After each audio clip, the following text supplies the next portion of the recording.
I threw a housewarming party and invited my entire family. Guess what? They ditched me for a glamorous dinner with my sister instead. Your place is a joke, they laughed. I sat there, humiliated and alone, until my grandma walked in. She handed me something so powerful it flipped my world upside down. I snapped a picture, posted it online, and within hours, chaos erupted everywhere. Don't act innocent, Alex. Everyone knows you're desperate enough to steal. Marla's voice cracked like a whip across the dining room. My father's glass slammed onto the table, red wine spilling across the white cloth like blood. You think we don't notice your little tricks? He barked. You've always been a burden, always looking for handouts. My mother muttered through tears, Why can't you just be normal for once? Their words stabbed one after the other. I stayed seated, my hands clasped so tight my knuckles turned white. I wasn't yelling. I was absorbing every strike like a wall. And then Marla smirked, leaning in close enough for only me to hear. Your place? It's pathetic, Alex. Nobody wanted to come. That's why we left you here to rot. But then she raised her voice for all to hear. You emptied Dad's account, didn't you? The room fell silent, every eye cutting into me. My name is Alex Mercer, 26. The son they never wanted, the brother they never respected. For years I played the quiet shadow, absorbing insults, carrying blame for things I never touched. They called it keeping the peace. I called it survival. I didn't respond to Marla's accusation. I let the silence stretch until their discomfort grew heavier than my shame. Because here's what they didn't know. I had seen their lies unraveling for months. And tonight, I wasn't the one on trial. They were. Family introduced. The fight sharpened, voices overlapping like knives. Marla, 28, the family jewel. Polished smile, sharp tongue, always the chosen one. Samuel, 57, my father. His voice carried like a hammer, every word striking down on me. Elaine, 54, my mother. She cried, but never for me, always for the image of a broken family. Uncle Ray, 62, drowning himself in liquor and bitterness. His laugh was crueler than his insults, and Grandma Ruth, 79, sitting quietly in the corner, watching. Her silence had weight. You're jealous, Alex, Marla sneered.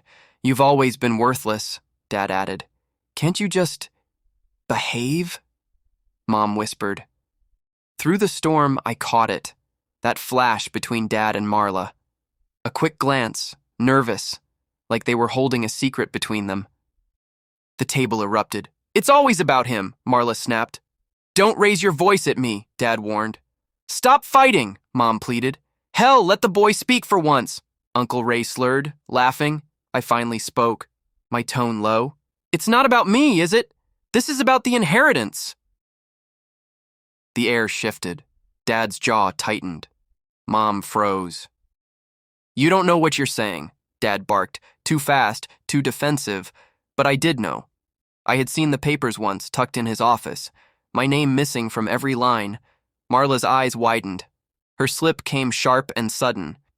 You weren't supposed to find out. You stole my future to fund hers, I said, calm but cutting. That's enough, Dad roared. Don't you dare accuse us. Accuse? I cut in. I'm stating facts. My mother's tears became sobs. We did what we had to. You never gave us a reason to trust you, Alex, Uncle Ray chuckled. Guess Golden Boy finally grew teeth. Their voices clashed until I stood, the scrape of my chair slicing through the noise. Enough. One word. The loudest I'd spoken in years. They stared at me like I was a stranger, and I whispered, deliberate. You've carved me out of this family from the start. Tonight, I carve back. Their silence tasted like fear. The fight blurred into memory. I was 14, standing in the rain outside Marla's graduation party. Music and laughter roared inside. I begged Dad to let me in. Stay out of sight, Alex. Don't embarrass us. I sat on the curb, soaked and shivering, watching them toast to her future while mine was locked outside. Mom passed me with a tray of champagne. Her eyes slid right over me. That night something broke. My silence became armor. If they wanted me invisible, I'd vanish until I learned how to return. Now, in this dining room, Grandma's eyes locked on mine. She knew. She'd always known. Grandma's voice cut the room. "Samuel, enough lies. Tell him what you did." Dad froze. Marla fumbled her glass, wine spilling down her dress. The truth cracked open. Years ago, Dad had signed everything, the house, the savings, the investments, over to Marla. I wasn't just forgotten. I was erased. And the missing money, the stolen funds, they weren't mine.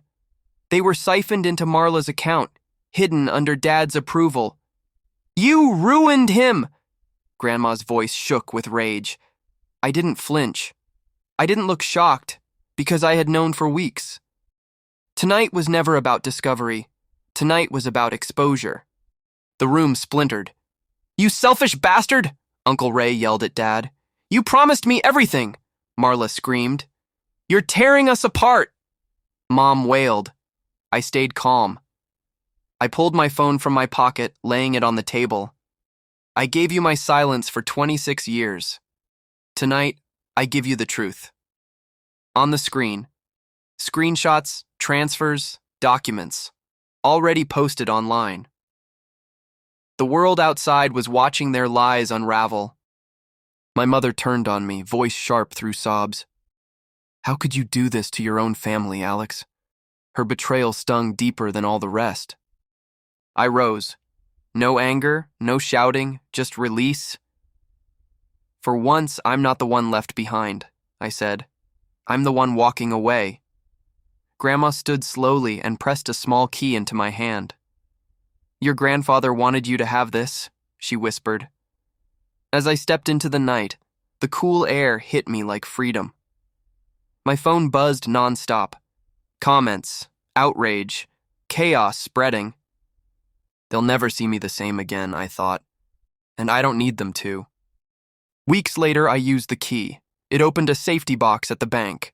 Inside, a letter and a deed. The letter, in my grandfather's shaky handwriting, read, "Alex, I saw you when no one else did. This land is yours. Build your life, your way. You were never invisible." For the first time in my life, I wasn't carrying their weight. "They tried to erase me," I whispered. "But I'm still here, and stronger than ever." If you were in my place, would you forgive, or would you walk away forever? Tell me in the comments. Your voice matters here.